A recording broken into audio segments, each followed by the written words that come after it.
be had Something write notes on? Yeah. Probably, bro. Yeah, Well, there's a pen beside you. I never actually used Yeah, paper. you go ahead. Okay, I'm going to resume recording of this meeting. It's not an official meeting, so we don't have to call anything to order. What I am going to ask is that everyone that is not part of this committee, which would be myself, Chairman Smith, Michael Williams, and Mr. Kent, please just stay muted. This is not a public Q&A. This is an opportunity for Mr. Kent to share some information with us. Mr. Kent, we're probably going to just let you talk, sir, and maybe raise our hand or just ask some questions toward the end, if that's okay with you, sir. Yeah, absolutely perfect. And by the way, I'm hoping that this is going to be an informal exchange. And as you'll see later on, I'm just presenting to you because I served on a commission. And I want to share information with you. So please call me Kent, make it informal.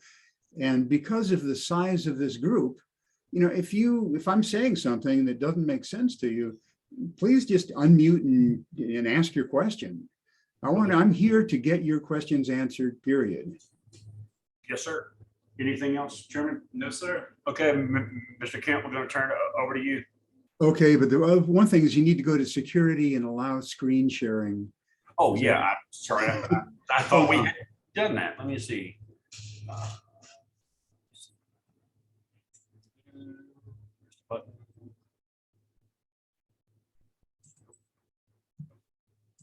you what, I'll just make you co-host. How's that?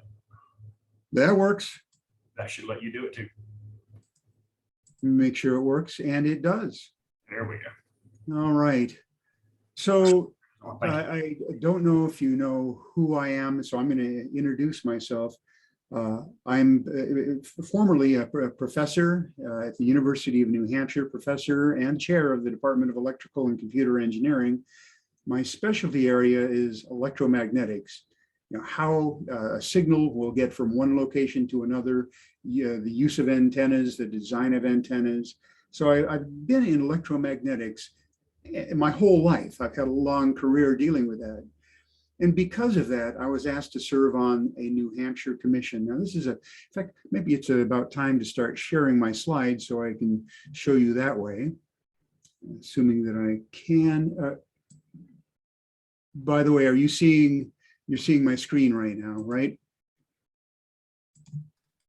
No screen sharing yet. Okay, so here we go, and I'm assuming you can see my screen now. So this is my presentation to you, the decision makers, people who will decide on how you're going to be dealing with issues like cell towers. And so that's why the information I'm about to present is going to be particularly relevant to you. So this is right here, this slide is a conflict of interest statement. And the reason this is important, and I'll be touching on this a few times during my presentation, is that people from the cell industry, people affiliated with cell towers, in any way, they'll tell you that radiation is absolutely safe. And frankly, before I got on the commission, that was my belief too.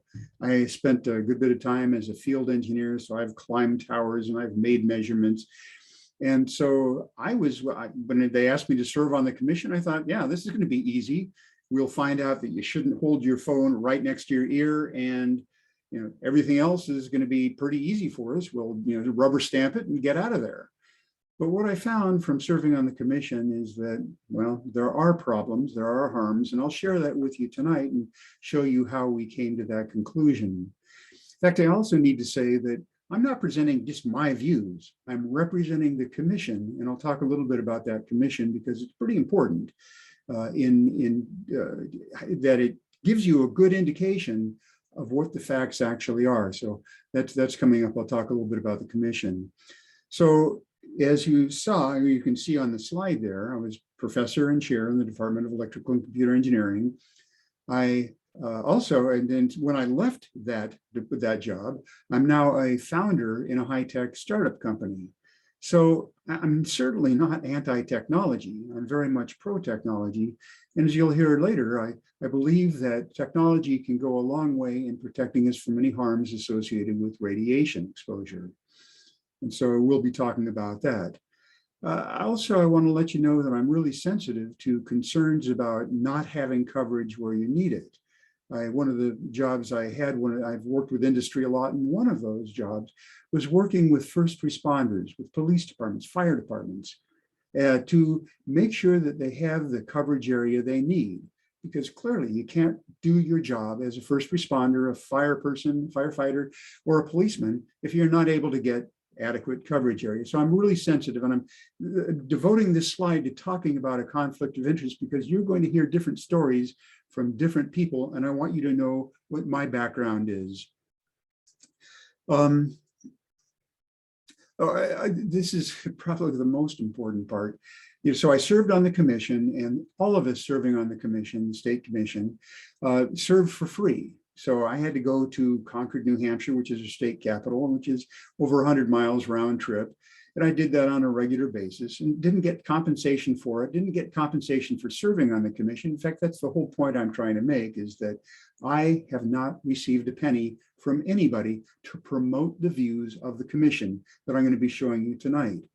Now, anybody that you have come in that says that there are no harms associated with radiation exposure, ask them, have they ever accepted money from the telecom industry, or were they getting paid then, as they give their presentation? And I've not seen anybody yet that has said that cell phone radiation is harmless that hasn't been associated with a cell company or with telecommunications in one way or the other. So I'm speaking to you as a fellow citizen. I know I'm taking a long time to say this, but it's important that you know it, because what has happened in almost every case where I've spoken to a group like yours, they make decisions, but the telecommunications industry, for reasons that you'll see in a moment, sends people down to convince you that what I'm saying is wrong. So I'm speaking to you, citizen to citizen, and that my intention is I'm spending my time just to spread the word, because I think it's important that people know what that word is. So you need to know a little bit about the commission too. It was created to resolve confusion about radiation exposure. And this is probably the case for you. You're hearing one thing from one group and you're hearing something totally different from another group. Radiation is harmful, and then the other side says, no, it won't hurt you at all. So what the hope was in forming this New Hampshire commission was that by bringing together the right people, they could come up with answers that would be believed and could be used to set future legislation. So I should note that I'm now working on legislation that will mandate a setback. In other words, a distance that cell towers have to be, a minimum distance from where people live, work, recreate, and all that. So if such a cell tower a regulation were in place in North Carolina right now, the issue that we're talking about wouldn't even be there, because then the tower would be far enough back. And I'll show you where I get the numbers from that in just a moment too. I'll show you everything and be able to back it up with data. So the commission, we got, all in all, we had 13 members. And by the way, I'm putting hyperlinks in here so that if you want to go back, and I'm going to make these slides available to you, you simply go and click on the hyperlink and it takes you to wherever I'm making reference to. And in this case, I'm making reference to the legislation that formed the commission. And you need to know that that legislation had to be passed by both houses of the legislature and signed by the governor. And just to give you a sense of the politics, this wasn't a partisan issue at all. Republicans voted for it, Democrats voted for it, because people wanted to find out what was going on with radiation. And they felt that having a commission like this was the way to go. And it turned out to be the way to go. And as you can see, it was the first in the nation, first legislation of its type in the nation. And we're the first commission to come up with a report, and you have access to that. So the 13 members who were on the commission, you can read it here. We had backgrounds including physics, toxicology, electromagnetics, epidemiology, biostatistics, occupational health medicine. We had 2 physicians. The whole point that I'm making here is we had people on the commission that had the backgrounds that you need to make decisions about safety and radiation exposure. When people come in from the telecom industry and they talk about the organizations that have made pronouncements about it being safe, they haven't had the backgrounds in medicine. They haven't had nearly the backgrounds that we had on the commission. So those are the people that were on the commission. And then what we did for our work is we did a lot of reading. We did a lot of literature searches. We read a lot of technical journals, and I'll talk a little bit about that in a moment. We brought in experts from the outside, experts that, like Paul Iru may mean nothing to you, David Carpenter, but these are recognized experts, worldwide experts in the fields of epidemiology and radiation and health. So we heard from the experts, and it's interesting to note that all of the experts that we brought in, all of them except one, were not paid. They came on a voluntary basis. But the one expert that was paid to come see us was from the telecommunications industry. And that expert was the only expert to say, it's harmless. You don't have to worry about radiation. It's absolutely harmless. So you're going to be hearing that a couple times as I give my presentation today. So the conclusions, I kind of gave it away already. Spoiler alert. We have a final report, and I have it linked right here. It's 390 pages. Don't let that scare you, because really it's only about 10 or 15 pages where you really get the gist of what we were saying. It includes the recommendations. So what we found is, you can probably tell from what I'm saying, is that cell phone radiation, including 5G, poses a significant threat to human health and the environment. Human health and the environment. That was one of our major conclusions. We also found out that this is not a scientific issue, it's a political issue. So the peer-reviewed science, and I'll show you examples of that peer-reviewed science, is quite clear. Exposure to radiation is harmful. We know why it's harmful, and we have lots and lots of data to demonstrate how harmful. And also, this is the silver lining. The technology can be used to significantly lower your exposure, but it would cost money to do that. And it's money the industry does not appear willing to spend right now. And maybe if we can get more legislation in place to protect people against it, then the industry will step up to the plate.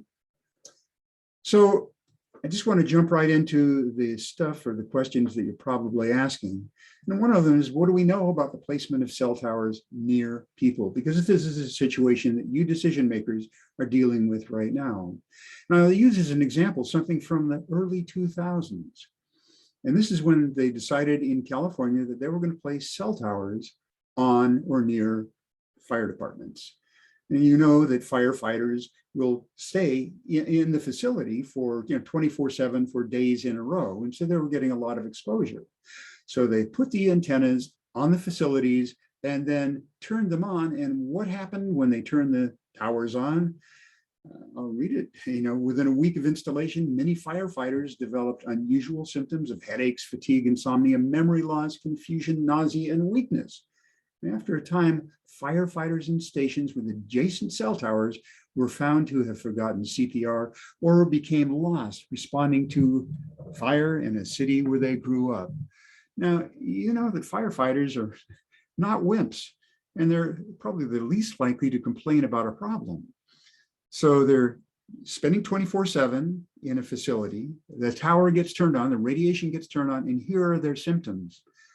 Now, I should note that this didn't happen in every fire station where they put towers, because not everybody seems to have sensitivity like this.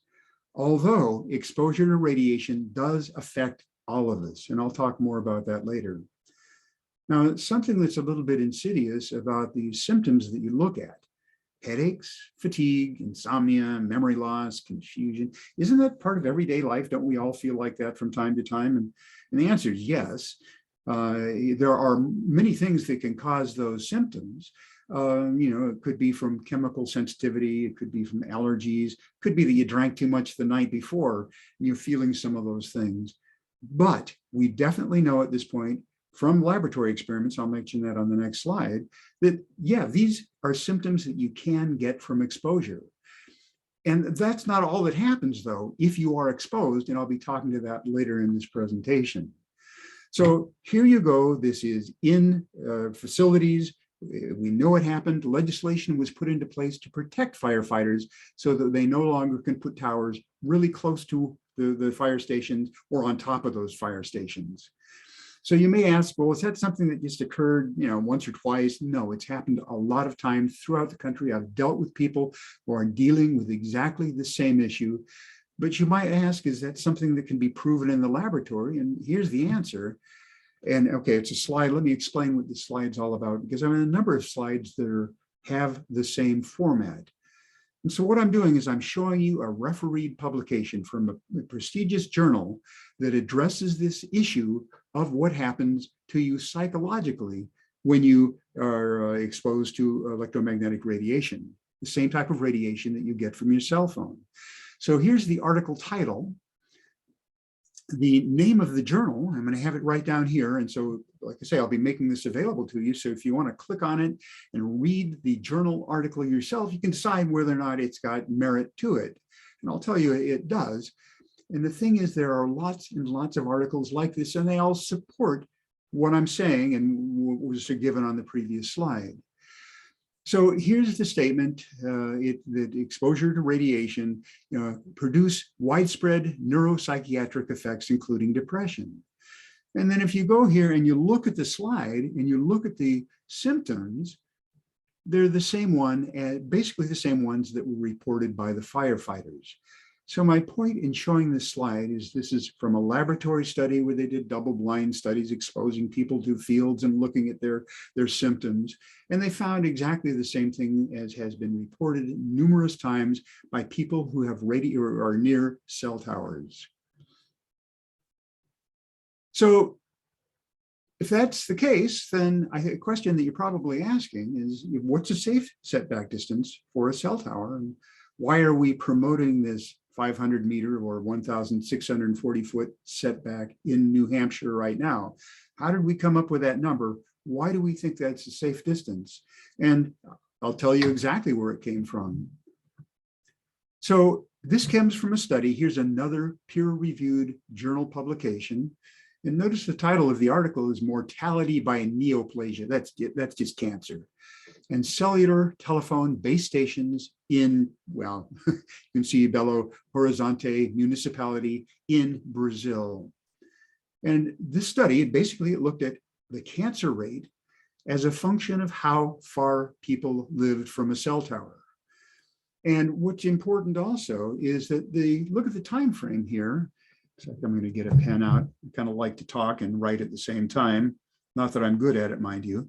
So look at when this happened. It covered the time frame from 1996 to 2006. And the reason that's important is most of the people in that area didn't have cell phones at that time.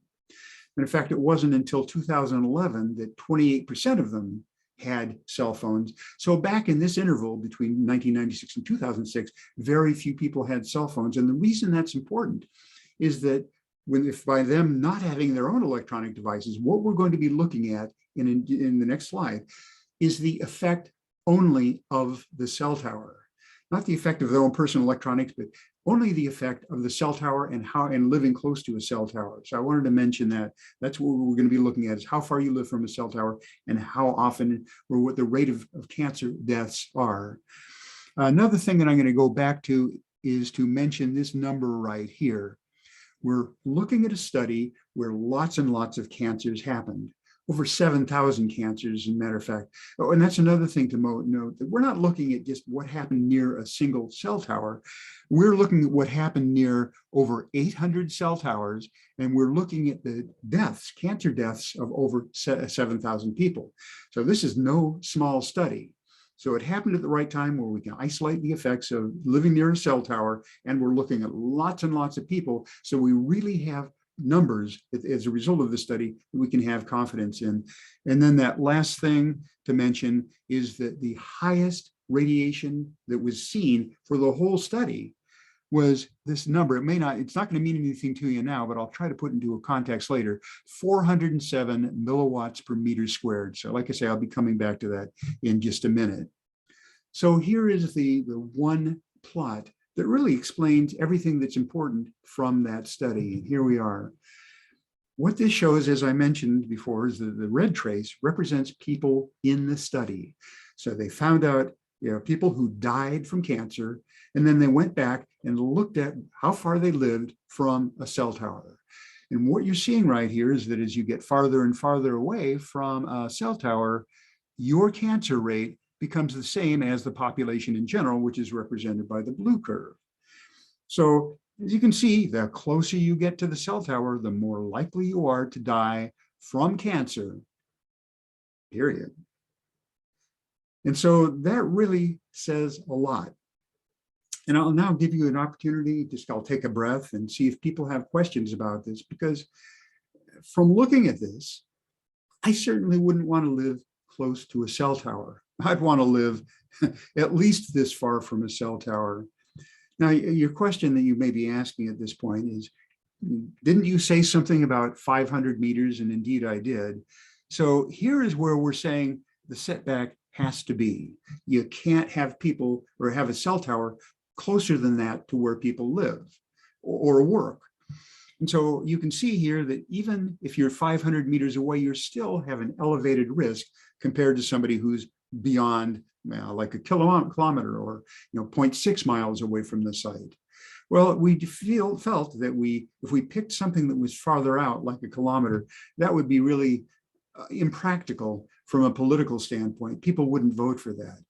But people do seem to be willing, politicians seem to be willing to go with the 500 meters because it seems to be a reasonable compromise. So when we say this 500 meter or this 1,640 foot setback should be observed, we're already providing a compromise there. It's not perfect, but it's good. And we feel like it's reasonable. So many communities. So I got to say something else.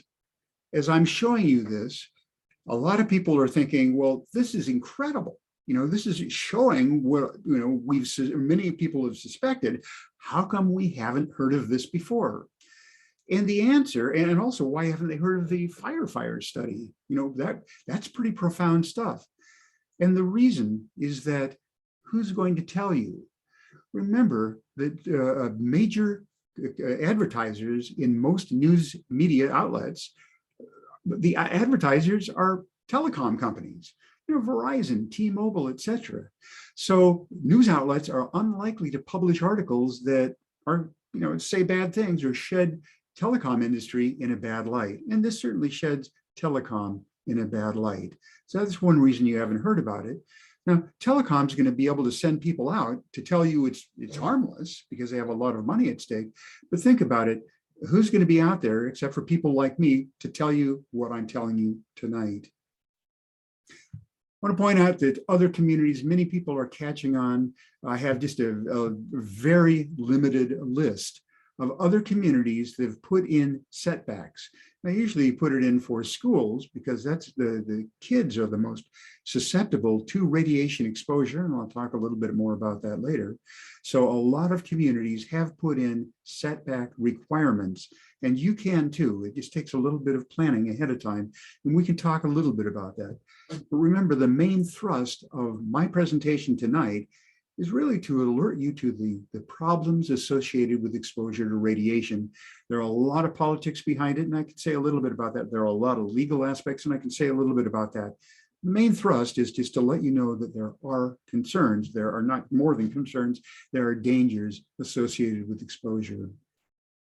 So you can link on these. All of these have hyperlinks to them. There are lots more that I can send to you later on from towns, municipalities that have enacted setbacks that apparently are working because the cell tower companies seem to be observing those setbacks. So something before I go in and say how they compare, I'd like you to know how the standards were set, the standards that are in place right now. So I'm going to read something to you. I know it can be boring to get read to, but I think you got to hear this. So the radiation thresholds currently in place, the ones I'm about to show you, date back to the 1980s and are based on the effects of tissue heating alone, like what happens in a microwave oven. So the assumption is, with these standards, that if a radio signal is not strong enough to warm tissues, it will not harm you. So the current FCC radiation thresholds were determined from behavioral studies conducted on rats and monkeys. In those studies, the animals were exposed to increasingly higher levels of radiation until it began to affect their ability to perform tasks that they were trained to do. The animals were food deprived, and their task was to press a lever to receive food pellets. The radiation level at which the animals could no longer perform their task was designated as the upper exposure limit by the researchers. A safety threshold, or a safety factor of 50 was then applied to that number to come up with the radiation thresholds for the general public. In other words, they divided the upper exposure limit by 50 to come up with the radiation exposure limits for people. Clearly, the short-term animal study based solely on heating effects does not provide useful information about long-term effects from the continuous exposure that we all experience every day. So that's where the standards, and I've heard the people from the FCC come in, or not the FCC, but the telecommunications industry, and they say, oh, there's a factor of 50 built in. I just read you where that factor of 50 came from, and that came from studies done in the 1980s. Now, I think you'll all agree that things have changed a lot since then. Now we're getting radiated 24/7, and the long-term exposures are quite different than the heating effects that were looked at in the study. So now let's go and look at that, how our standards compare with other countries. And you can see that right here, that the US is pretty high. In fact, for at the some frequencies, those radiation standards are even higher. Here we go. So this is 6, but and that's at 900 megahertz, 9,000 megahertz, 900 megahertz. But at other frequencies, it goes up here to 10 watts per meter squared. And I'll say a little bit more about that in a second. Now, remember when I was talking about that study from Brazil, and I gave that number 408 milliwatts per meter squared. Let's see how that compares, or how that looks on this slide right here. So isn't this, if this is 1,000 right here, isn't this going to be roughly 400, 408 in that area right there? So if we draw a line up here, we can see that that would be way below the threshold in the United States. But if you're in Belgium, Bulgaria, Turkey, China, no, you've exceeded the limits with that those very high radiation. So the standards we have are really not adequate to protect us. Now, people have talked about going out and actually making measurements around a cell tower to make sure that they're not exceeding those limits. But what we found out, and what I can tell you as somebody who spent my life in radio frequency engineering, is that even if you go right in front of a cell tower with your meter right here, so you go right in front of one of those towers and you go a few feet away, let's say 10 feet away, you cannot exceed that limit. It's so high. And so that's, what the FCC put into place were these very high limits that nobody is going to exceed. And nobody has ever gotten a ticket, as it were, for exceeding those limits, because you can't. It's kind of like going out to Route 77 or Interstate 77, putting up a 500-mile-an-hour speed limit. You're not going to give out any tickets because nobody's going to exceed that. So that's why what's going on with our regulations. So the next question, probably in your brain right now, certainly was for us as a commission. Well, clearly, the standards we have in place, the standards set by the Federal Communication Commissions, are not realistic in protecting people. So why aren't our regulatory agencies doing more to protect the public? As we found, and as I'll show you briefly, there are hundreds and thousands actually of publications, refereed publications, that show harm from radiation. We found that out early on. And then also many other countries, many other countries have much lower standards, RFR, radio frequency radiation standards. And then the FCC standards were set in the 1990s. In fact, the standards that are in force right now are set from 1996, Telecommunications Act of 1996. Section 704 is what controls the placement of cell towers. But that came back in the 1990s. But as you all know, a lot has changed since then in the electromagnetic landscape. So we're still using the same rules. So because we were concerned about that as a formal state commission, we thought that the FCC would come and talk to us at least. We sent them numerous emails and tried to communicate with them. They basically gave us BS answers. They sent us to websites that didn't answer our questions. So we tried to get them in. We tried to get the FDA in. FDA is also involved in setting radiation standards. So we tried to get them involved and they didn't give us answers. But the answer that we finally figured out is what is shown in this slide right here. Why would the FCC have limits so high? And I'm going to read a little bit of this to you. The title itself, and by the way, this is a Harvard report. I've got the link to that report right here. It really explains a lot. It's not a conspiracy theory. This is what we as a state, a formal state commission came up with, and it really explained what we were observing. So what this says, captured agency, how the Federal Communications Commission is dominated by the industry it presumably regulates. So what happens is you have somebody who's running a telecom or running the CTIA, the Cellular Telecommunications Internet Association. That's the representative for telecom. So they have people that headed up those organizations that now become the head of the FCC. So this little quote there, I like. Yeah, industry controls the FCC through a soup to nuts stranglehold that extends from its well-placed campaign spending in Congress through its control of the FCC's congressional oversight committees to its persistent agency lobbying. Check out the article. So if you have any doubts, this isn't conspiracy theory. This is from Harvard. It tells what's going on with this particular regulatory agency, the one that sets these limits so high that we're overly exposing people to radiation. I don't want to beat a dead horse, but there are some things in this study that are worth repeating. So that they're saying that the wireless industry is using a playbook similar to the one used by Big Tobacco, and it's really true. What is that playbook? You get lots and lots of money. We know that they have lots and lots of money. We're paying those bills every month to Telecom. And so a portion of that money goes to lobbying, to their war chest, as it were. So here's what's available to them, and you can keep track of this by going to this link right here, what they spend in a particular year, but it's lots and lots of money.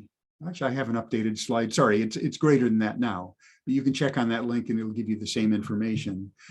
The playbook key insight is that you don't have to win the scientific argument. They can't win the scientific argument for reasons I'll show you in a moment, but they want to keep this idea of doubt. So they want to keep the argument going, just like with tobacco. It's exactly the same thing as tobacco. It's the same playbook. Is you put that doubt in, and people say, well, I'm not going to give up or not going to change my habits about listening to my cell phone because there's doubt about this.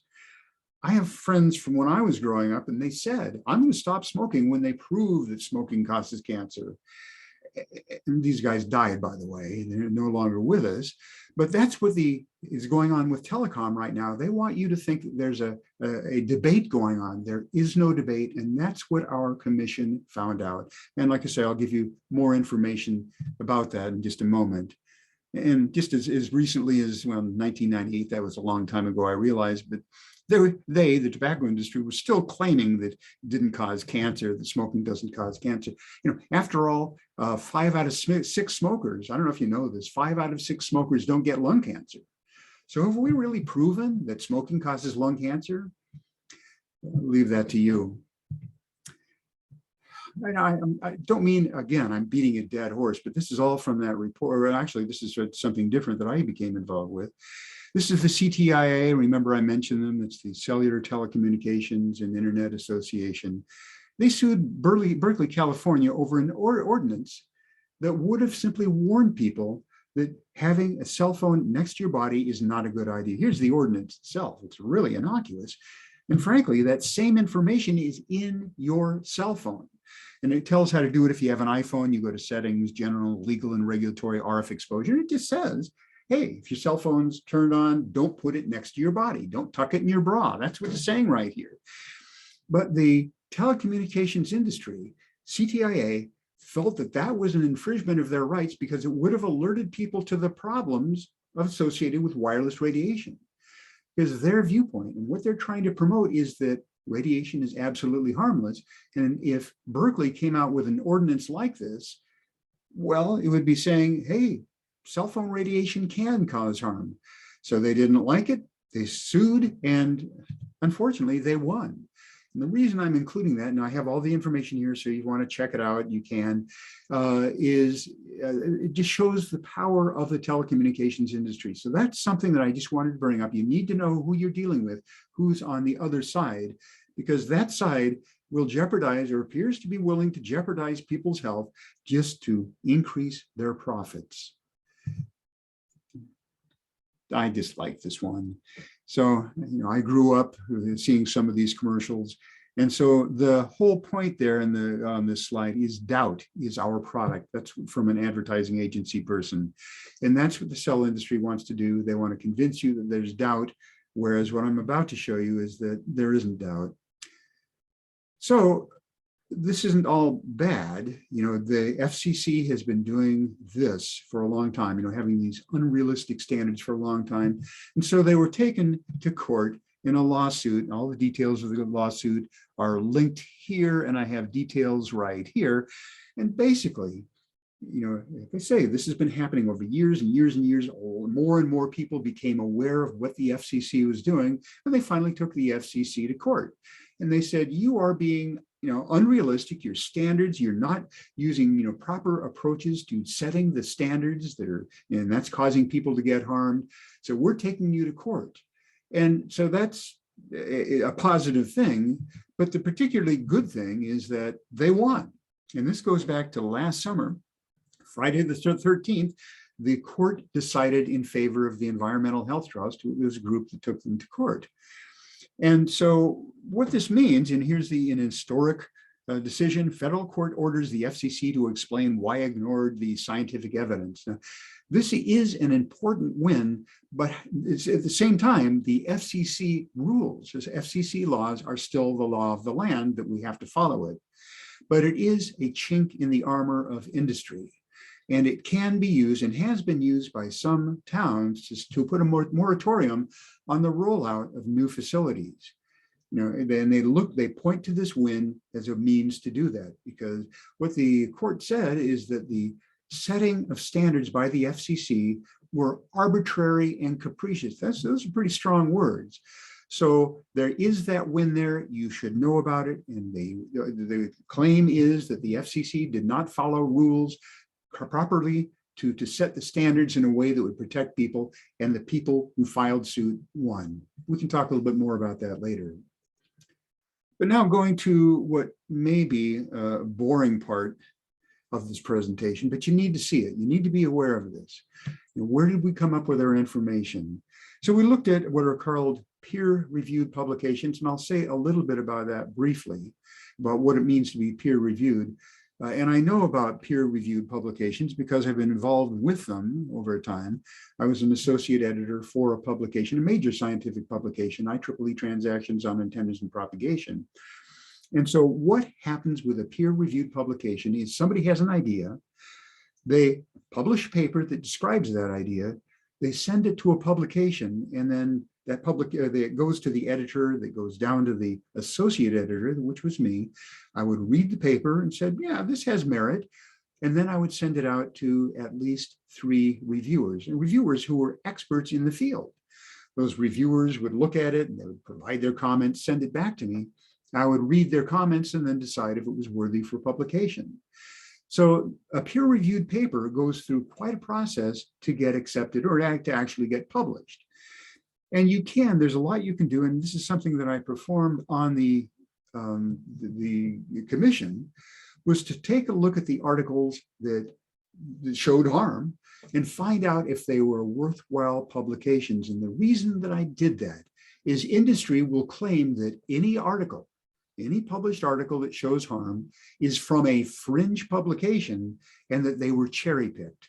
And so part of our job was to find out if that was true. And I could go into a long presentation about how we made determinations and all that. But basically, I can tell you right now, looking you right in the eye, or right in the camera, and that is, we found that the publications, most of the publications that we used that showed harm from radiation were from reputable sources, name brand universities, if I can put it that way, prestigious universities from around the world. So it's not like we had one group out there that was publishing bad things, claiming harm. We found that around the world, different publications from around the world, all of them, from prestigious institutions, and they all were showing different types of harm. So what I'm going to do in the next few slides are show you just a handful of papers that you can check out yourself, because I'm providing links that show harm associated with radiation from something like your cell phone. And you need to be aware, or you should be aware of this. So let's go through that. Here's just one article, and this is the format that I mentioned before. I'm going to give you the title of the article. I'm going to show you how to access the article. You simply click on the link, it brings you the article, and I give a quote. So what this particular article, and there are lots of them like that I could have used. I didn't cherry pick, although I'll talk about cherry picking in just a moment. So this is definitely not from a fringe journal. This is from a mainstream journal.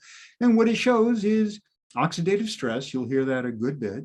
Inflammatory response. By the way, they're connected, oxidative stress and inflammation, and DNA damage in rat brains.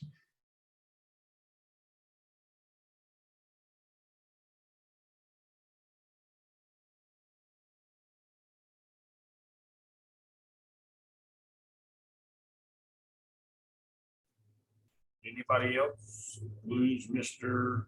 Kent? Yeah, I lost him too. Okay. Just wait for Mr. Kent to come back. I did too. Yeah, same here, Tommy. I was afraid my computer locked up for a moment. I thought, uh-oh. Okay. And I'm gonna have to leave shortly for that meeting anyway, but man, I do want to see more of this. I've seen part of it before. Well, I'm recording this, so I can get it to you later. Perfect. Thank you, Tommy. Looks like he has dropped out, so I'm assuming he will reconnect here in a moment.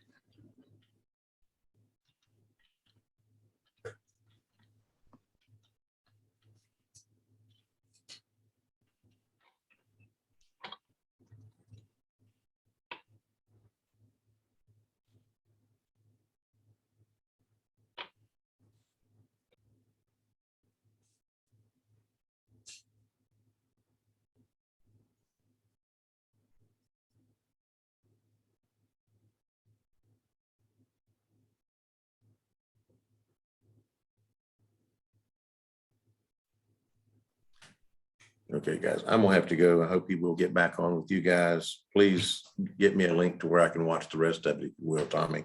Will do, Tommy. Thank you, sir. All right. So where did I get cut off? Well, I tell you what, how about resume your screen sharing and I'll back you up, because you would just show that first slide with the quote and you froze mid-slide. All right. Well, thank you for, I don't know where the jam up occurred, but I you think should you were the previous slide to that one, because I don't recall that slide. That would be the one, yes. So this one right here just showed it was from a prestigious journal. It was and certainly not a fringe journal, and it shows DNA damage, oxidative stress, and I'll talk more about that in just a moment. The next one, and again, I'm showing a number of articles here just to give you a sense that it's not one malady that's being talked about by one research group. It's being talked about by researchers around the world addressing different problems associated with cell phone exposure. And this one involves women, young women, who get breast cancer right under where they store their cell phone in their bra. And so I don't know if you watched the Super Bowl the other night, where you had Dolly Parton pulled a cell phone out of her bra. I gasped when that happened, because what happened, and I can show you interviews with surgeons that say that, yeah, they're finding the tumors form right under where these young women store their cell phones. So that's breast cancer. The next one about male fertility. Now, I'm not sure about you guys, and I'm not particularly worried about my fertility right now, but I do want grandkids. So here's what happens is, if you take two tubes, you take a sperm sample, put in two tubes and expose one of it to radiation, and don't expose the other tube to radiation, you're going to find a significant difference in the motility and the health of the sperm. That which has been exposed is going to be a lot less healthy than that hasn't been exposed. So you can read about this one on that link. The next one is that, oh, I'm sorry, I got the wrong one. That was skin fibroblasts. This one right here is from, it's about diabetes. And there's a connection between diabetes and exposure to radiation. And here's a study that was done, the one that's talked about in this article, and that is have two schools. And one school is closer to a cell tower and has 5 times the radiation as the other school with a lower radiation. And they would periodically sample the blood of these students to look at their blood sugar. And what they found is that the students in the school with a higher radiation had a higher incidence of blood sugar, indicating a pre-diabetic condition. So you all know that we're going through a pandemic of the diabetes right now, and this is a possible explanation. There are other things too, obviously, like diet, but it appears that exposure to radiation is a contributing factor. Another slide. I don't have too many of these, but I did want to give you this broad spectrum of concerns. This is one around trees and vegetation. It turns out that if you put in a cell tower, the trees around the cell tower become unhealthy. And that unhealthiness, that degradation occurs facing the tower to begin with, and then it wraps around the whole tree, and vegetation in the area, in the whole area around the cell tower is declined, is diminished. And so my own feeling is that anything powerful enough to degrade trees is something that I don't want in my backyard personally. Another one is decline of insects, including the pollinators that we need. Now, we all know about insecticides causing problems with bees and insects, but what you may not know, and which has been recently discovered, is that radiation, cell phone type radiation, can do the same thing on its own. And when you combine the two together, you have really catastrophic effects. There's a lot on this. You might want to read the article here, but there are lots of articles, and particularly that are coming out more recently, that describe the effect of cell phone type radiation and bees and pollinators.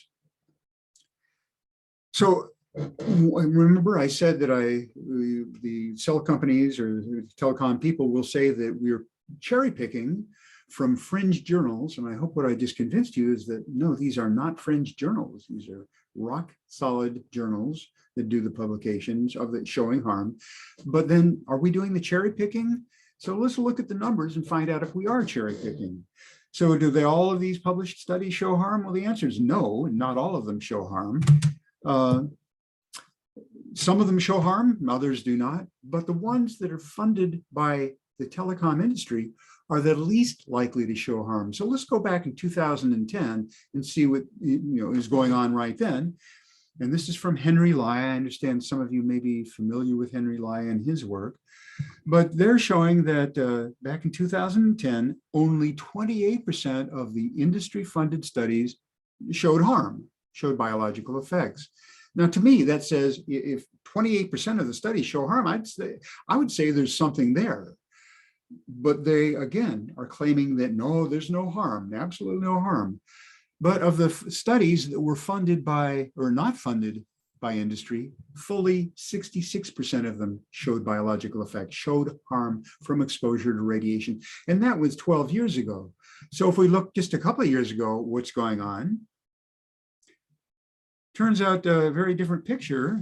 And in fact, and this is the important one, and that is 91% of all studies back in 2020 show harm from exposure to radiation. And that harm is in the form of what's oxidative stress. And I'll say just a little bit more about oxidative stress.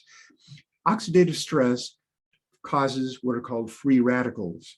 And you may have heard about this before. And one reason we eat like blueberries is to lower our oxidation. So antioxidants, blueberries, vitamin C, and other supplements that you might take. That's to lower oxidation. And what happens is when you get exposure to cell phone radiation, that increases the oxidation. So sometimes cell phone radiation is referred to as oxidative radiation. So it causes the type of thing. You should also know that oxidation leads to inflammation, the free radicals and inflammation, and inflammation can lead to cancer. So there's a clear connection, and I could go into detail. And if you have questions in the Q&A time, I'll be happy to go into that detail with you. So where I wanted to leave off and then get into questions are these concluding remarks. Unpaid citizen experts on the state commission concluded that wireless radiation poses a significant health effect, not only to humans, but also the environment. None of the people that served on the commission have a vested interest, except for there were some people from the industry who were on the commission, and they were the ones that voted against what we were doing. But all of the scientists said that what I'm saying right here, there's a problem with exposure to radiation. So paid industry representatives, whom I think you're going to hear from in a little bit, will tell you that wireless radiation is harmless. And just a note here, final note, is there's a huge financial benefit for them in perpetrating this myth. So that's where I'm leaving off right here, and I want to give you the opportunity to ask questions. I've got lots more slides, but I can jump to them to answer particular questions you might have. So maybe right now I could just get out of here and we can look at each other and see if you have questions. Thank you, Mr. Kent. I'd like to keep the questions to the board members, but Okay. Michael Williams, do you have anything, sir? And keep in mind you're muted. You're muted. You have to unmute. Do you have anything you want to ask or comment on? No, thank you, Tommy. Doctor, I appreciate your time this afternoon. That is some really really good slide presentation, and it's certainly a compelling argument. But I really don't have any questions. I think you covered it very, very well. So Thank you. I appreciate you for being here. You're most welcome. Chairman Smith's got some, and then I'll make my comments. How you doing? Thank you again for spending the time with us. We feel like, or I feel like, I didn't know enough about it to make a strong decision on anything. You've been very informative, and I'm very thankful. But I do have two questions. One, the experts that you had as far as the telecommunications towers, do we have access to those guys? Would I be able to get in touch with some of them? Not the ones that were paid, obviously. I don't want to talk to someone biased. I would like to talk to someone because we want to make some decisions. And obviously, we have legal counsel as well. So I don't want to get caught up into something that I can't talk about. Obviously, then they won't threaten litigation. I want to make a good decision and have something standing by it. That way, when we do the zoning, it's a legitimate change and not just, I think 500, I think 1,000 is good. You see what I'm saying? Yeah. So you were asking if there's somebody on the other side that you can contact? Not necessarily other side, more so maybe someone in zoning that maybe a professional that you guys had used. Oh, okay. I see what you mean. The one thing that you can do, so I'm here to let you know about the dangers of exposure. So a next step is to kind of spread the word. We're recording this, let people see the recording, and I've made other recordings to other groups that contain basically the same information. So people see it and all of a sudden they say, hey, we need to protect ourselves against this. A next step would be to talk to a lawyer, but a lawyer who's done this. And Andy, I believe that you have access to that lawyer, Andrew Campanelli. He's going to charge you an hourly rate to set your ordinances in such a way that the telecommunications industry isn't going to be able to come in and put the towers wherever they want.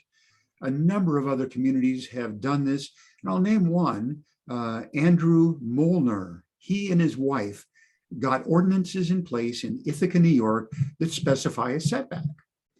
And so it's really successful. Lots of places have done it. In fact, in the slides that you're going to be getting, you have links on that one slide that talk about places that have created ordinances to mandate setbacks. You can click on those and look at how other towns have done it. So one is you can just do a search yourself. Andy, I hope you can put them in touch with Andrew Molnar. If you can't, I'd be happy to do that. And just ask them, and then they'll provide you links to their ordinances that they used. If you talk to a lawyer, one of the lawyers that I can recommend, like Andrew Campanelli, he can either come in and rearrange your ordinances to make them so they will protect you and your fellow citizens. That's probably the best I can do on that. And also, well, and that leads to my comments, questions. If you don't mind, I'll put mine out. You don't mind, sir? Could I just say one other thing? Yes, sir. And that is that I sent Andy a video that of what happened in Pittsfield, Massachusetts. In that case, Verizon put in a tower, people got sick, the Board of Health weighed in on it and said, yep, you're getting sick, all right. We're going to issue a cease and desist order to Verizon. Anyhow, in that video, you get a feeling for what's going on. You hear from other experts in the field, experts other than me, and I can put you in touch with them also, the other experts. And at the end, there are some lawyers that talk about what can be done and talk about things like liability, which you need to know about. Turns out your town may be covered already if you have an insurance policy that covers you against liability, and most towns have that. So you set ordinances, Verizon, and they can act like a bully sometimes. They come in and they say, we're going to sue you.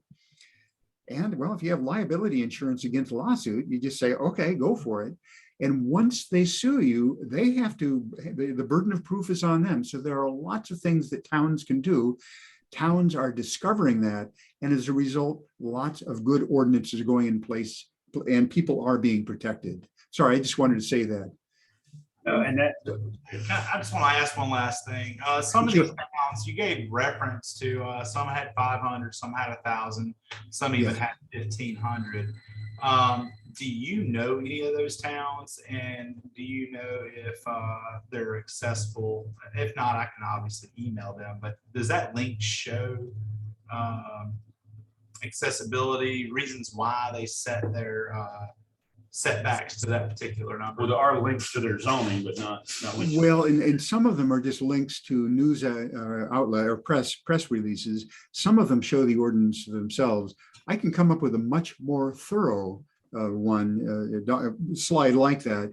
But right now, I have a limited amount of time to cover a lot of material.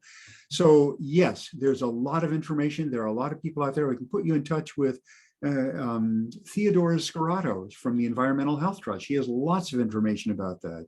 I can put you in touch with CC Doucette. So there are lots of people working on this because people like, think about what happened in your town. All of a sudden a tower is going to come in, people get galvanized into action. And so they find out what's going on and they create websites and they create connections, which is how I ended up talking to you guys tonight. So yes, we can get information. There's plenty of it out there. I'd suggest watching some more of those videos, and I can work with Andy to get more information available, but there is a lot of it, and a lot of people have done things like what they've done in Ithaca, New York, like putting in ordinances that protect people. But that's not just a single example. There are lots of them. Doc, I appreciate it. I'll digress and give it to him. Thank you. And I want just to say a few things for the record too, because we are recording this and it will probably get shared with the fellow members of our committee. I'm not sure whom else, but our biggest, first off, some background on me. I'm a county commissioner. I'm the current chairman. I'm also an IT engineer by trade. So I do wireless infrastructure, not telecom infrastructure, wireless infrastructure. In fact, TJ was just saying a while ago, he's like 470 milliwatts. Does that mean anything to you? And I pointed up, I said, well, that access point is 30. so that's my language. I get that, All right. I'm a ham operator. He's sitting beside my ham radio, my GMR radio, my HF and VHF antenna. So I'm Nice. I'm professional and a hobbyist, in Oh, yeah. I want to say for the record, I agree with the science. I don't doubt the science at all. But I wasn't I abhor the fact personally that we are held under a rule from 1996, the Federal Telecommunications Act of 1996. I'd just gone to college in '96. I remember the only phone you could get back then was a Motorola bag phone. Yeah, And I remember first of all, those. I had the first like cool cell phone, the Nokia 5165, the candy bar thing that in case Yes. the battery died, you could beat someone to death with it. It was back then. It was old. We call it 2G. The G's didn't have a name back then, but it was just old fashioned 900 megahertz analog. Yep. And so I agree with some of the desire and the passion folks have for we should change this law, we should change that law. No argument. Yep. One of my concerns is until they make it the Federal Telecommunications Act of 2023, I am stuck in a position of legislating not legislating, of trying to work within the bounds of the Federal Telecommunications Act of 1996. In North Carolina, for example, we also have Agency General Statute 160D, which is another statute that regulates us, specifically 160D, Section 933. So we have all kinds of regulations here that we're not allowed to, or that stipulate what we are and are not allowed to factor into our conversations. Well, Only. And so one of my real big questions is, knowing that we're not allowed, we're prohibited by both state and federal law from making a judgment on a cell phone tower based on RF, which you and I both agree may be a stupid rule, but it's the rule I have to govern under. And you mentioned lawsuits, and I checked with the county attorney before. That's who I was talking to, and I was like, is there anything I can or can't say? Because I know when you have this kind of situation, there's certain things you're supposed to say sealed or quiet or whatever. But long story short, someone came to town, wanted a tower. I read these two rules and said, we're going to have to say yes, guys. And the board said no. I said, all right, cool. I mean, I support the board saying no. Great. Board said no. Next day, lawsuit. Well, did that happen? Did that happen? You've been sued, or they? So next, I'm trying to stay in the bounds of what I can say. Okay. So next day, lawsuit. Now that cell phone company's getting their tower. I'll let you read between those lines. Oh, I've seen it before. It's and that's what I said. You mentioned the insurance, and that was a conversation that comes up. A government has X amount of dollars of insurance that it can use with X amount of deductible.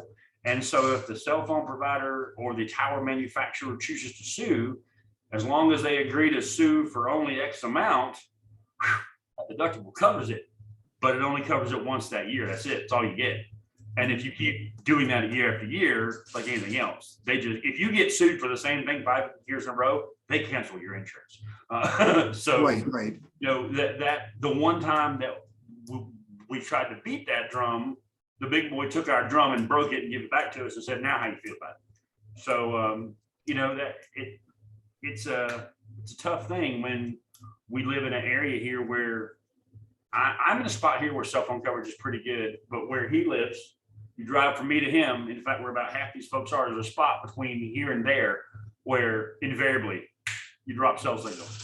I can tell where he is on the road when he calls me. When I'm like, oh, you just passed that, it dies. Mm-hmm. Yep. So what I would love to see is, do you have any advice? Is there a way to legislate or to zone in a friendly manner in North Carolina specifically, because California's rules don't help me. Anyone you know in Carolina that has done this, because the one time I know that it got tried, and there are hundreds of case studies. I mean, you could argue this case study. I spent days going through them. I flooded these guys with them and going, well, here's the 233 lawsuits where the townships lost, and here's a few where they won. And in our case, we had a township not 100 miles from here who felt pretty sure they beat it based on the fact that it was in a historic district. I mean, they said, just use historic zoning to kick this down, no problem. They came back and said, yeah, no, you're going to put a cell phone tower in the middle of your historic district. They even won that. That's really surprising. It Really is. surprising. And that was in Winston-Salem, North Carolina. I mean, it's not like it was Well, and we have right. a challenge. How long ago was that? Because some places are able to leverage off the fact that the Environmental Health Trust won that lawsuit against the FCC. I don't So- know. And I personally am glad to hear that. Like I said, I, as a commissioner, I've learned more about laws and regulations that we can do, can't do, what the state can do, what the federal government can do. And I'm more and more disgusted sometimes because people want things that we just don't have the authority to do. And this is one of those things. So I'm glad to see somebody had enough oomph to sue the FCC on something, because there's all kinds of things the FCC does that hurt me. Mhm. Right now we're having this discussion about 5G versus aircraft altimeters. And we find out that it's due to wireless receivers getting interference, even though there's supposed to be a 200 megahertz Guard spread. band, yeah.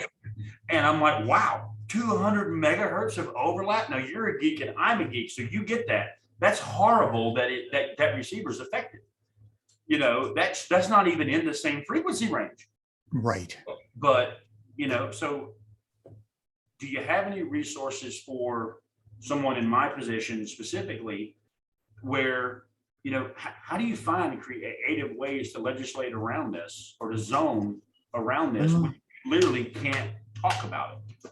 Well, I hear you. And so what we've done in New Hampshire, and I think this is worth hearing about, we've simply said, we want to let the citizens of New Hampshire set their own level of risk. I mean, just like you set your own level of risk when you drive, by the car you drive, by how you drive and all that. And what you eat, whether you smoke, whether you drink and all that, that should be your decision as a citizen. I'm talking at the state level right now. So we're saying that it should be the same thing with wireless radiation. I can control, if the cell towers are far away from me, I can determine what my level of exposure is, whether or not I have my cell phone next to me or I don't. That's my decision. But if the cell tower is put in my backyard, I no longer have a decision. I no longer have a choice. So lawmakers in New Hampshire at the state level have said, yeah, we'll fight this for you. So now we have a legislation, it's HB 1644. It's in a study committee right now, and it'll be voted on later on in the fall. And it just says you have to have the setback. And we use, and by the way, you may have seen the video I created to describe where we came up with that setback. It's similar to what I presented tonight. See the video, I did read the bill. And okay, great. But yeah, I've learned in this job how to find bills, how to look them up, how to read them. Yeah. So, I'm sorry. That bill is in committee. It's not been approved. It sounds like a strong bill, but at this point, to be fair, it hasn't gone anywhere. It could still get shut tomorrow. Oh, it might. The cell industry, as you can imagine, has sent full steam ahead to try to derail that legislation. But we have a lot of legislators who are saying, yeah, this really makes sense. Yeah, I really understand the harm of exposure to radiation, and we need to protect our people. And we need to give our citizens a choice in the matter and not let that choice be in Washington or in the telecommunications industry. So we've got a lot of support. We know that there's a lot working against us as well, but we're pushing that forward.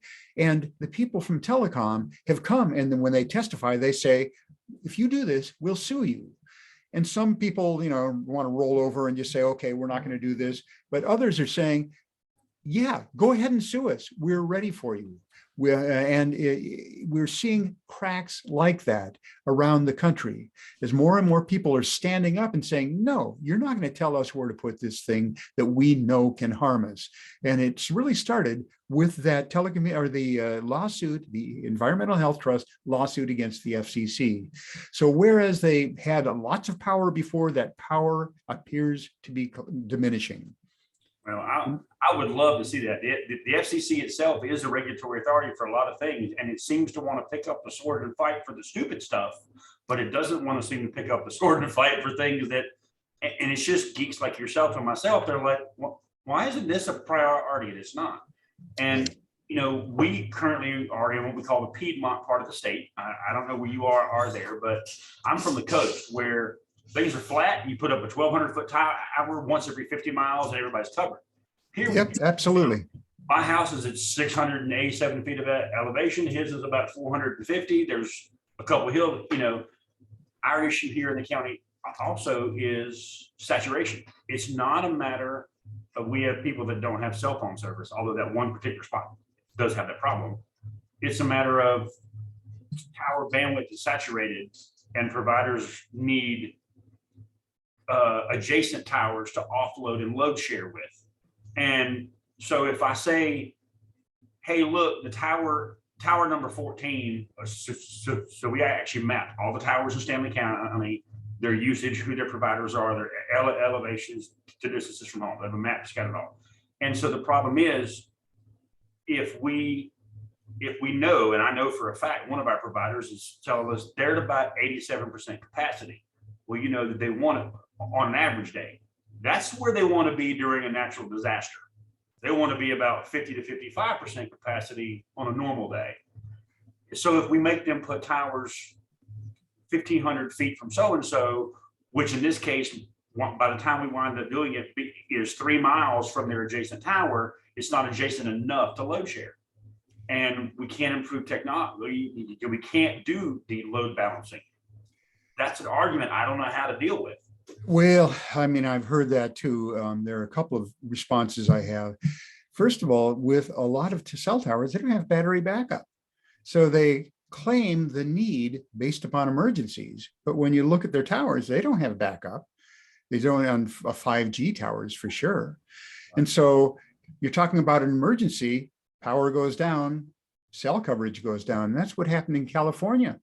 The fires happened. In fact, there's even evidence that the fires were caused by the cell towers.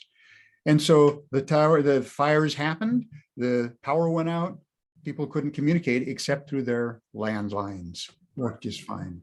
So there's a lot of things like that you'll find out as you kind of dig into this. You can find out it's just BS on their part. They're claiming a need, because what they're really trying to do is they're trying to build up capacity now, because they realize that people are becoming aware of the health issue. So they want to build up as quickly as they can before people find out and they start putting the laws in place, like the ones that we're trying to put in place in New Hampshire. Because they're not making money off that greater bandwidth yet, but they're expecting to in the future. Well, I'd love to see a law that says the FCC does require them to reveal bandwidth limitations, current capacity of hours, because then we could make a good decision. But now there's currently a law that says we're not allowed to even ask that. Well, and because what's happened in other places like California, you know that the Telecommunications Act 1996 only applies to telecommunications. That is, can you make a cell call out on the outside everywhere where you need to? It's not about data rates. It's about, can you make a phone call? I think you're aware of this. Well, no, but I am aware that the regulation says we're not allowed to ask about the technology, the use, the intended, and there's all kinds of things that we can't ask. So even if I knew it, it wouldn't matter because I can't ask about it. But it's good to have the knowledge. Well, you need to get some allies in the state legislative system, because that is wrong. I know what happened. It was part of a group called ALEC, and they went through, are you familiar with this maybe? That they went through to some states and they were able to put through laws that were pretty draconian in the sense that they said, you have no choice. You're just going to have to accept it. You can't ask questions, and it's a done deal.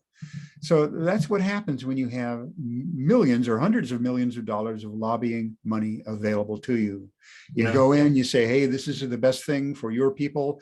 We know best. And so you got to put these towers in. And that sounds like our state, because I'm looking at ours, and our statute says, I'll skip the boring part. In reviewing an application, the local government may not require information on or evaluate the business decisions about the design, service, customer demand for service, or quality of its service to or from a particular area or site. I'm just like, you literally can't ask a single thing that you'd want to ask about why you want to put a tower where we're here. And Well, I think that that's the way the law is written, but I also think that if you get people who are pretty upset about this, they find out about the dangers of being exposed. They also find out that they can make phone calls everywhere they need to, except for maybe some limited locations. That's information that can be used, and people have done in the past. I mean, the way the laws are written, it seems like you have no choice whatsoever. But I've seen other places around the country, as we just mentioned, where they are getting rules in place. Now, one thing that we've already talked about the following, big tobacco's playbook when it comes to getting their way. But part of that playbook is that you don't get too much publicity, too much bad publicity. And so if you have groups, citizens groups, and I've seen this happen, I've worked with people in York, Maine and in Berwick, Maine, that people find out what's going on. A cell tower or cell antennas are proposed for a water tower, for example, and this happened in York, Maine. People listen to presentations where they really figure out what's going on and they understand the health risks that they would be exposed to. They get up in arms, they protest, they go to city councils, have some meetings with city council. I meet with city council members, and all of a sudden, a moratorium is put out. So you haven't said no, you say, we're looking at this, we need a moratorium. And if you don't like that, go ahead and sue us, because that is when cell companies get a little bit cold feet, because all of a sudden, if you start suing people, suing communities, word gets out, people hear more about from presentations like the one that I gave you just now, and that is not going to work out well for the telecommunications industry in the long run, because once people figure this out, they're going to scream bloody murder. And that's what it takes sometimes. Well, I really appreciate your time, sir. I've asked enough questions, and I think we've been going for an hour and a half. So I do appreciate it. Yeah, we do appreciate it. We're trying to get connected with several other professionals such as yourself. I hope every one of them are as kind and as have as much information that you have. Yes, they're great. I mean, I've learned a lot. I very much appreciate you bringing it. On behalf of the rest of our board that couldn't make it, they all asked us to be sure that this got recorded, so it has been recorded, and we'll get that to them. So, Mr. Williams, if you don't have any more questions, I'll let Mr. Kent go and call this a night. No, just thank you, Dr. Chamberlin. Or maybe the chairman will let us go. Took over your meeting. Nah, not at all. It's not even that important. It's not even like that. No, I'm just blown away with the information. Obviously, I'll be in contact with Andy. He's been, really fighting this himself, and and we just trying to, I feel like we're throwing darts at the number for the setback, and so now we got at least something to stare at and go, okay, well, we need to look at this and maybe talk to some other professionals about it. And once we have that backing, we can make a sound decision going forward. All right. Well, there are a list of names of people who can help you in that, and you can provide you with a second opinion. Although remember, my opinion comes from 10 other people.